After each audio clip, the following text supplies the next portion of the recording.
Hello les matheux! Dans cette vidéo, je nous propose de retravailler les pourcentages. Alors, prête à devenir des experts? C'est parti!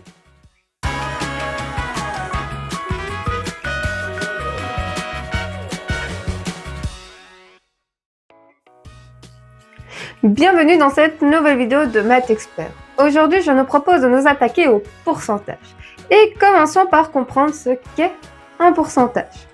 Et bien évidemment, le tout sera accompagné d'exercices pour t'aider à bien comprendre ce concept. Alors, installe-toi confortablement, n'hésite pas à prendre des notes et c'est parti pour devenir des experts. Commençons par comprendre ensemble ce qu'est un rapport. Un rapport est une comparaison de deux grandeurs. Il y a des rapports que tu rencontres régulièrement à l'école. Il s'agit des résultats obtenus à une évaluation. Si je te dis que tu as obtenu la note de 7, ce 7 n'aura aucune valeur pour toi. Parce que signifie ce 7? 7 par rapport à quel total? En effet, un 7 sur 10 n'a pas la même valeur qu'un 7 sur 20. Avec 7 sur 10, tu peux te dire « Cool, sur les 10 points que je pouvais obtenir au total, j'ai réussi à en avoir 7, c'est-à-dire plus de la moitié. » Alors qu'avec 7 sur 20, tu peux te dire « Zut, sur les 20 points que je pouvais obtenir au total, j'ai seulement réussi à en avoir 7, c'est-à-dire moins de la moitié. » Ton rapport au 7 est différent en fonction du total auquel tu le compares. Et cette comparaison a une valeur différente en fonction de ce total. 7 sur 10 n'aura pas la même valeur à tes yeux qu'un 7 sur 20. Notons qu'un rapport n'est pas forcément une fraction. Donc avec les rapports, nous pouvons avoir des nombres à virgule. Le raisonnement fonctionne toujours si nous avons 7,5, 7,5 sur 10 ou 7,5 sur 20. 7,5 sur 10 n'aura pas la même valeur à tes yeux qu'un 7,5 sur 20. Mais pourquoi avons-nous parlé de cette notion de rapport? Tout simplement parce qu'un pourcentage est un rapport sur 100, pas sur 10, pas sur 20, mais sur 100, d'où pourcentage. Donc, un pourcentage est un rapport sur 100. Nous comparons une grandeur à 100. Mais nous pouvons aussi voir le pourcentage comme une sorte de jauge qui nous situe où nous en sommes par rapport à une totalité. Un peu comme la batterie de ton téléphone. Si ça affiche 100%, ouf, nous sommes sauvés, la batterie est pleine. Alors que si elle affiche 5%, aïe aïe aïe, ton téléphone va bientôt te lâcher. Un pourcentage comme une jauge. Matérialisons-le comme une jauge de la batterie de ton téléphone. Et ici, chaque rectangle représente 10%. Nous avons donc 10 rectangles pour représenter les 100%. 100% n'est pas un nombre. 100% correspond à une totalité. 100% signifie que nous prenons l'entièreté de quelque chose. Par exemple, je souhaite connaître les 10% de 80. 80 représente alors la totalité. Chaque petit rectangle représente 10%. Comme chaque petit rectangle représente 10% et que nous en avons 10 pour représenter les 100%, ces 10 rectangles représentent les 80. Et donc, chaque rectangle représente 8 puisque 80 divisé par 10 est égal à 8. Donc, 10% de 80 est égal à 8. 20% de 80, 16. 30% de 80, 24. Et ainsi de suite. Et 40%, ce sera 32. 50%, la moitié, 40. 60%, 48. 70%, 56. 80%, 64. 90%, 72. Pour arriver à la totalité, les 100% de 80, c'est 80. Mais quel calcul faut-il réaliser pour trouver ce que vaut 10% de 80? 10% de 80 est égal à 10% fois 80. Ce petit 2 signifie fois. 10% c'est 10 sur 100. 10 sur 100 que nous pouvons simplifier en 1 dixième puisque 10 et 100 sont divisibles par 10. 1 dixième de 80, donc 80 divisé par 10 qui est égal à 8. 10% de 80 est égal à 8. Voyons voir comment tu t'en sors avec le calcul du pourcentage d'un nombre avec ces quelques calculs. Prends une feuille et un crayon, appuie sur pause pour te laisser le temps de faire tranquillement cet exercice et quand tu seras prêt ou prête à entendre la correction, il te suffira simplement d'appuyer sur play pour relancer la vidéo.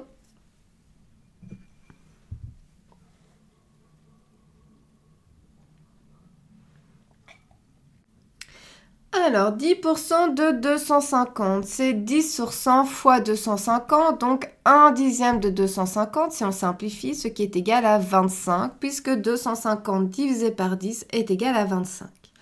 50% de 148, 50 sur 100 fois 148. 50 centièmes, c'est égal à 1 demi. Donc, il faut faire 148 divisé par 2, qui est égal à 74. 50% de 148 correspond à la moitié de 148, 74. 25% de 84, 25 sur 100 fois 84. 25 centièmes, si je simplifie, c'est égal à 1 quart, donc 84 divisé par 4, qui est égal à 21. 20% de 60, 20 centièmes fois 60, 20 centièmes est égal à 1 cinquième, 60 divisé par 5 est égal à 12. Et enfin, 75% de 360, 75% c'est 75 sur 100, fois 360, 75 centièmes est égal à 3 quarts si on simplifie en divisant par 25. Et donc, ce qui est au dénominateur divise, ce qui est au numérateur multiplie. 360 divisé par 4, 90. Et 3 fois 90, 270. J'ai envie de t'aider davantage en apportant une image supplémentaire derrière ces pourcentages, puisqu'on peut les transformer sous la forme d'un quotient et faire le lien entre quotient, fraction et tes primaires où tu as vu probablement les fractions avec cette histoire de partage de tarte par exemple. Et donc si je prends 3 exercices ici qu'on vient de faire, par exemple 50% de 148, c'est je prends ma tarte, je l'ai divisée par 2, le tout représente 148, mais donc si j'ai partagé ma tarte qui vaut 148 et que je l'ai divisée en 2, chaque part représente 74. Et je prends une part sur les deux, donc 74. Ou encore, si je prends 25% de 84 qui correspondait au final à prendre le quart de 84, je reprends ma tarte qui cette fois-ci représente 84. Donc toute ma tarte représente 84. Comme je prends 25% qui correspond à un quart de 100, je vais diviser cette tarte en 4 et chaque part va représenter 21. J'en prends une sur les 4, donc 25% correspond à 21. Dernier exemple, 75% de 360. On a vu que 75% c'est 75 sur 100, c'est 3 quarts. De 360, donc de nouveau je prends ma tarte. Cette fois-ci, toute ma tarte représente 360. Comme je vais prendre les 3 quarts de 360, cette tarte je la partage en 4 et je vais prendre 3 parts sur les 4. Donc chaque part représente 90, j'en prends 3 sur 4, 3 fois 90, 270. Alors, comment cet exercice s'est-il passé pour toi? N'hésite pas à partager tes impressions en commentaire. Ensemble, nous pouvons nous soutenir et nous encourager. Maintenant que nous avons vu comment faire pour calculer le pourcentage d'un nombre, je nous propose maintenant de voir ensemble comment faire pour retrouver un pourcentage. L'objectif ici est de comprendre comment faire pour déterminer un pourcentage, comment calculer un pourcentage, comment retrouver un pourcentage. Imaginons que dans une classe, il y a 25 élèves et qu'aujourd'hui nous comptons 8 absents. Nous voudrions savoir quel pourcentage 8 représente par rapport à 25. Déterminer un pourcentage, c'est retrouver ce quotient sur 100 qui correspond à la situation. Quotient. Donc au numérateur, nous avons la partie qui nous intéresse et au dénominateur, nous avons la totalité. Dans ce cas-ci, nous nous intéressons aux 8 élèves absents, donc 8 au numérateur. Et au total, nous comptons 25 élèves, donc 25 au dénominateur. Nous obtenons le rapport 8/25. 8 élèves sur 25 sont absents. Mais un pourcentage est un rapport sur 100. Nous allons donc transformer ce quotient pour que le dénominateur soit égal à 100. Et ici, ce sera assez direct puisque pour passer de 25 à 100, il suffit de multiplier 25 par 4. Du coup, nous devons faire la même chose au-dessus. 8 fois 4 qui est égal à 32. Donc, 32%. 8/25 est égal à 32 sur 100, 32%.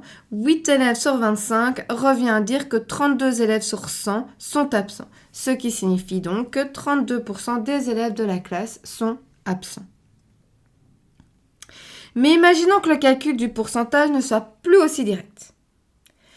Au lieu des 25 élèves au total dans la classe, il y en a 23. Nous avons donc toujours 8 élèves absents, mais sur un total de 23 élèves. Cette fois-ci, ce n'est plus aussi direct de passer de 23 à 100. Nous pouvons alors réaliser une étape intermédiaire sur 1, que nous transformerons ensuite sur 100. Et les calculs deviennent plus faciles, puisque pour passer de 23 à 1, il suffit de diviser par 23, et pour passer de 1 à 100, il suffit de multiplier par 100. Il n'y a plus qu'à faire la même chose au-dessus en s'aidant de sa calculatrice. 8 divisé par 23, c'est égal à 0,347, etc., fois 100, qui est égal à 34,7, etc. Ainsi, environ 35% des élèves de cette classe sont absents.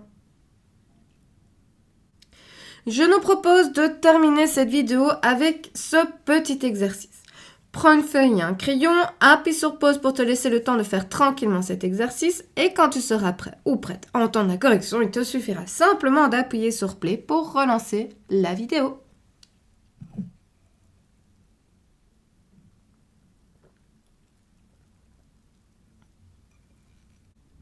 Alors, première question, quel pourcentage représente 18 par rapport à 72? On transforme en quotient, on s'intéresse à 18 sur 72, que nous pouvons simplifier. J'ai d'abord ici simplifié en divisant en haut et en bas par 9. J'arrive à 2/8, que je peux encore simplifier en 1/4. Passer de quart au centième, hyper facile, suffit de multiplier par 25, donc 18/72 correspond à 25 sur 100, donc 25%. Je peux clôturer avec une petite phrase, 18 représente 25% de 72. Autrement dit, 18 représente le quart de 72. Deuxième question, j'ai acheté un pull 45 € alors qu'il était affiché à 50 €. Que vaut le pourcentage de cette ristourne? Je m'intéresse ici au pourcentage de la ristourne. Donc, pour trouver mon numérateur, je dois retrouver le montant de cette ristourne et il suffit simplement d'effectuer la soustraction 50 € moins 45 € qui est égal à 5 €. J'ai donc bénéficié d'une ristourne de 5 € sur un total de 50 €. Donc, pour calculer mon pourcentage, j'ai comme quotient 5 sur 50 qui représente 10 sur 100, donc 10%. J'ai donc bénéficié d'une ristourne de 10%.